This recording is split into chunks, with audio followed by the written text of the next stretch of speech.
قرآن کریم والفرقان حمید کے اندر اللہ تبارک و تعالیٰ نے فرمایا الذین یتبعون الرسول النبی الامی، وہ لوگ ایسے رسول اللہ صلی اللہ علیہ وسلم کی پیروی کرتے ہیں جو نبی بھی ہے اور امی بھی ہے، یجدونہ عندہم مکتوباً، اور اس کا ذکر جو ہے وہ اپنی کتابوں کے اندر لکھا ہوا بھی پاتے ہیں۔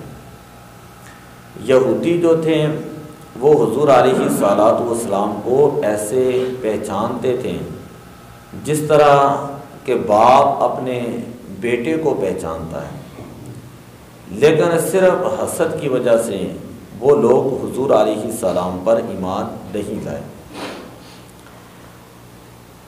پہلی بات یہ ہے کہ یہودیوں کے اندر ایک بہت بڑا عالم تھا جس کا نام تھا عبداللہ ابن سلام۔ یہ ایک مرتبہ حضور علیہ الصلوۃ والسلام کی بارگاہ میں حاضر ہوا تو اس نے آ کر حضور علیہ السلام سے 3 سوال پوچھے اور کہنے لگا لا یعلمہن الا نبی۔ یہ 3 سوال ہیں، ان کا جواب اللہ کے نبی کے علاوہ کوئی نہیں بتا سکتا۔ پہلا سوال اس نے یہ پوچھا فما اول اشتراط الساعۃ، فما اول اشتراط الساعۃ، قیامت کی پہلی نشانی جو ہے وہ کون سی ہے؟ دوسرا سوال یہ تھا کہ جنتیوں کو جنت کے اندر پہلے کون سا کھانا جو ہے وہ دیا جائے گا؟ اور تیسرا اس کا سوال یہ تھا کہ وما ينزل الولد الى ابیہ او الى امہ، کہ بیٹا جو ہے وہ ماں کے مشابہ کب ہوتا ہے اور باپ کے مشابہ کب ہوتا ہے؟ تو حضور علیہ الصلوۃ والسلام نے تینوں کا جواب دیا۔ آپ نے فرمایا اتانی، ابھی میرے پاس اخبرنی بہن جبرائیل آنفا، جبریل امین حاضر ہوئے ہیں اور انہوں نے آ کر ان تینوں کا جواب جو ہے وہ مجھے بتایا ہے۔ پہلا سوال تمہارا یہ تھا کہ قیامت کی سب سے پہلی نشانی کیا ہوگی؟ تو پہلی نشانی یہ ہوگی فنار تحشر الناس من المشرق الى المغرب، ایک آگ ہوگی جو لوگوں کو مشرق سے مغرب کی طرف جو ہے وہ لے کر جائے گی۔ ایک آگ کا شعلہ ہوگا، آگ کا ایک بہت بڑی آگ ہوگی جو لوگوں کو مشرق سے مغرب کی طرف لے کر جائے گی۔ اور دوسرا سوال یہ تھا کہ جنت کے اندر جنتی پہلا کون سا کھانا کھائیں گے، کون سی ڈش ان کو دی جائے گی؟ تو حضور علیہ الصلوۃ والسلام نے فرمایا فضیات قابل حوت، تو ان کو جو ہے وہ مچھلی کا جگر جو ہے وہ دیا جائے گا۔ تیسرا سوال یہ تھا کہ بچہ ماں کے مشابہ کب ہوتا ہے، باپ کے مشابہ کب ہوتا ہے؟ اس کو اب سائنس بھی پروو کرتی ہے، جب باپ کا پانی غالب آئے تو بیٹا جو ہے وہ باپ کے زیادہ مشابہ ہوتا ہے، اور اگر ماں کے پانی غالب آئے تو اس وقت بیٹا ماں کے مشابہ ہوتا ہے۔ قال اشہد ان لا الہ الا اللہ وانک رسول اللہ۔ اب وہ جو عبداللہ ابن سلام تھا یہ بہت بڑا یہودی تھا، بہت بڑا ان کے اندر یہودی تھا۔ اس نے اسی وقت کلمہ پڑھا اور اللہ تعالیٰ کی گواہی دی، نبی پاک صلی اللہ علیہ وسلم کی رسالت کی گواہی دی اور کہنے لگا کہ یا رسول اللہ ان الیہود قوم بہت، یہ جو یہودی لوگ ہیں نا یہ بہت زیادہ بہتان کرنے والے لوگ ہیں، اور جب ان کو یہ پتہ چل گیا کہ میں جو ہے وہ آپ کے اوپر ایمان لے آیا ہوں تو یہ تو میرے اوپر بڑا بہتان لگائیں گے۔ تو یہودیوں کا ایک گروہ آیا تو حضور علیہ السلام نے فرمایا کہ اچھا تم مجھے یہ بتاؤ کہ یہ عبداللہ ابن سلام جو ہے یہ تو تمہارے نزدیک اس کی کیا قدر ہے، کیا ویلیو ہے، کیا مرتبہ ہے اس کا؟ تو وہ کہنے لگے خیرنا و ابن خیرنا و سیدنا و ابن سیدنا، یہ تو ہم میں سے بڑا بہترین آدمی ہے اور اس کا باپ بھی جو ہے وہ بڑا بہترین تھا، یہ تو ہمارا سردار ہے اور یہ تو سردار کا بیٹا ہے۔ فقال، حضور علیہ السلام نے فرمایا ارائیت من اسلم عبداللہ ابن سلام، اگر عبداللہ ابن سلام مسلمان ہو گیا تو پھر تمہارا کیا نظریہ ہے؟ قالوا اعاذنا اللہ من ذالک، وہ کہنے لگے اللہ تعالی ہمیں اس بات سے بچائیں۔ اسی وقت عبداللہ ابن سلام جو ان کے سامنے حاضر ہوئے یہودیوں کے گروہ کے سامنے اور فقال اشہد ان لا الہ الا اللہ وان محمد رسول اللہ، میں گواہی دیتا ہوں اللہ تعالیٰ کی توحید کی اور نبی اکرم صلی اللہ علیہ وسلم کی رسالت کی۔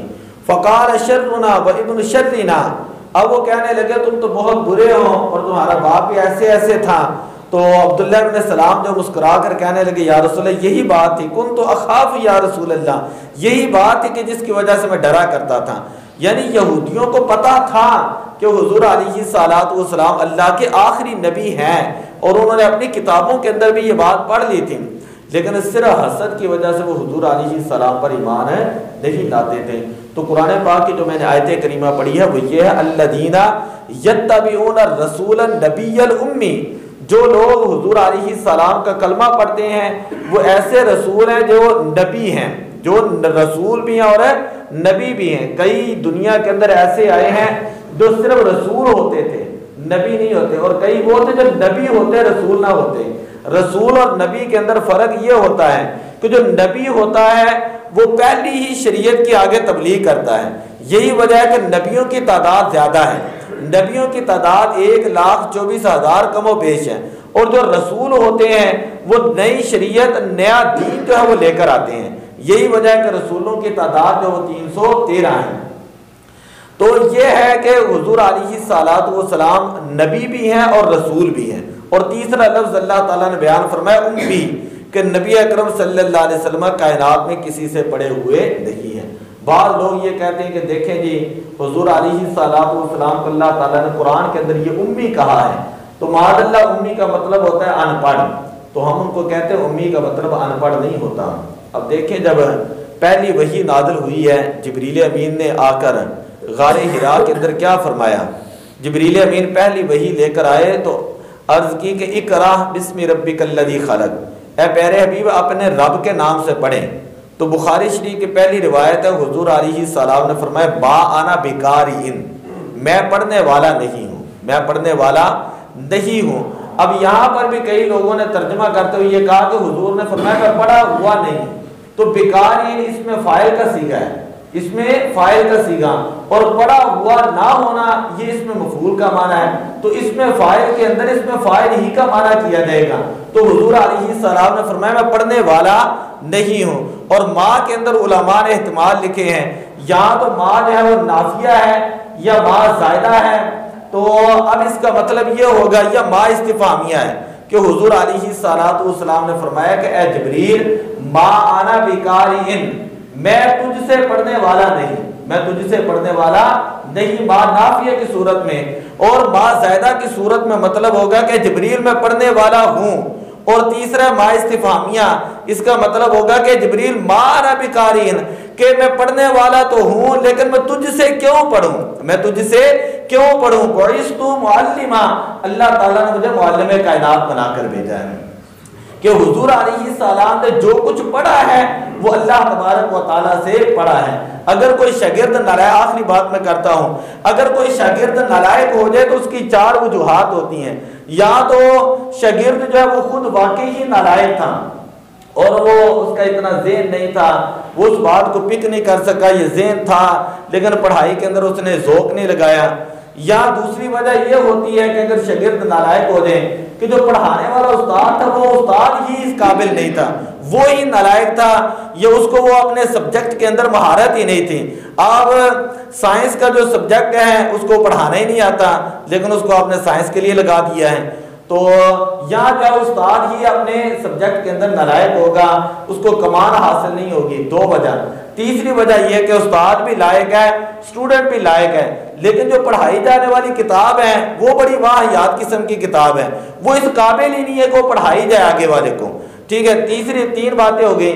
چوتھی بات یہ کہ استاد بھی لائق ہے، شاگرد بھی لائق ہے، کتاب بھی اچھی ہے، لیکن جو استاد ہے وہ اس طالب علم کی بجائے کسی اور سے زیادہ محبت کرتا ہے، وہ کسی اور سے زیادہ توجہ رکھتا ہے، کسی ایک کو زیادہ پیار کرتا ہے، تو اس طرف جو ہے زیادہ توجہ نہ رہی تو یہ شاگرد جو ہے نالائق ہو گیا.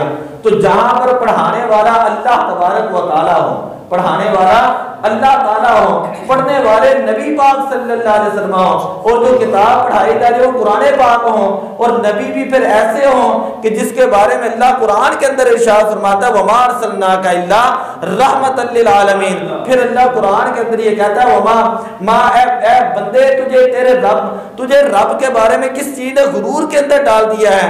الرحمن علم القرآن، خلق الانسان علمہ البیان، رحمان وہ ہے کہ جس نے اپنے حبیب علیہ السلام کو قرآن کا بیان سکھایا ہے، کہ سکھانے والی اللہ کی ذات ہے اور سیکھنے والی حضور علیہ السلام کی ذات ہے، وہاں پر کوئی کمی باقی نہیں رہتی۔ تو اب اس آیت کا مطلب یہ ہوگا الذین یتبعون رسول النبی الامی، وہ ایسے رسول کی پیروی کرتے ہیں جو نبی ہے، جو نبی ہے۔ کئی لوگ کہتے ہیں نبی غیب نہیں جانتا، تو ہم کہتے ہیں یہ تو مبتدا اور خبر ہی نہیں بنتی، یہ تو اردو کا جملہ ہی درست نہیں ہے، کیونکہ نبی کا معنی ہوتا ہی غیب جاننے والا ہے۔ تو کہہ رہا ہے کہ نبی غیب نہیں جانتا، یہ تو جملہ ہی درست نہیں ہے۔ پہلے جملہ صحیح کریں، کیونکہ مبتدا اور خبر آپس میں متضاد ہوتے ہیں۔ تو نبی ہوتا ہی وہ ہے جو غیب جاننے والا ہو، کہ وہ ایسے رسول کی پیروی کرتے ہیں جو غیب کی خبریں بتانے والا ہے، اور امی ہے وہ جتنی غیب کی خبریں بتاتا ہے اللہ تعالیٰ اپنے حبیب کو بتاتا ہے،